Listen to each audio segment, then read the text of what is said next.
Chef, nakatikim ka na ba nito? Alam ba itong tinapay na to? Ang tawag dito, bonete.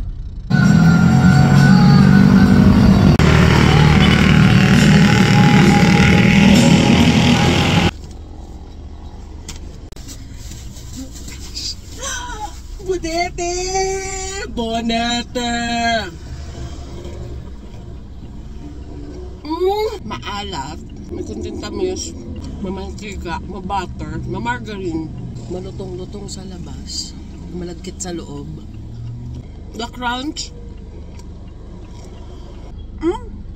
You see that crystallizing, tantalizing, flaky thing? It's weird. It's like a butter ball, pandesal na compact, na crunchy yung labas, na fluffy.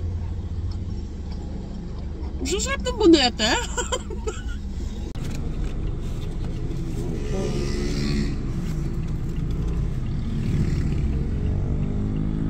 It's my turn. Sarap ng bonete, mga Kamuro Chef. First time ko natikman to 2019. Shoutout sa'yo, Mami Enid of Villañas Kitchen. Kaya nagpakakilala sa akin ito. No, sa San Pablo. Tapos bumili siya na marami. Kain ko, hindi ko siya makalimutan. Sobrang sarap. Kahit walang palaman, mga Kamuro Chef. Mas masarap pa siya sa pandesal. It has to be a Bonete King Bakery.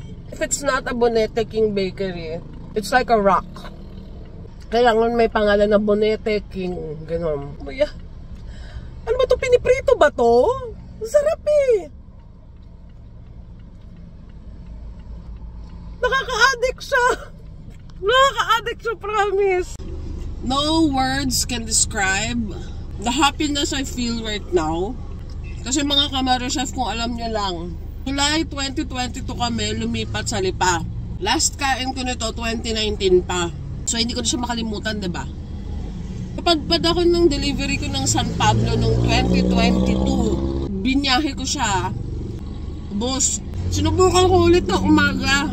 Kasi Bonete King daw yung pinakamasarap na bonete. Hindi ko naman alam na may bonete all over Batangas. Yun lang kasi sa San Pablo yung alam ko. Tapos, nung nagpunta ako ng Talisay, bumili talaga ako. Bumili ko, it's not the same. Nakaka-addict! So good, mga Kamuro Chef! It's 3 pesos each! It's so fucking good! Promise talaga! Sarap niya!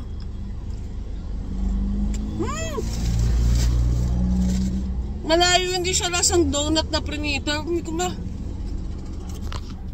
Nasa siya yung mga hotel bread. Nalalagay dito sa oven. Mas yung ganun.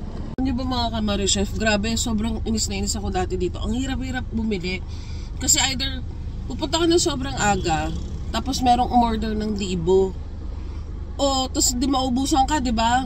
So, pupunta ka ng hapon, wala daw silang gawa. Pupunta ka ng umaga ulit, ubus na. Aagahan mo, wala pa daw gawa. Alam mo yon, parang hirap-hirap mong matsempohan. Grabe yung tinahak ko Umabot ako San Jose para maghanap ng bonete.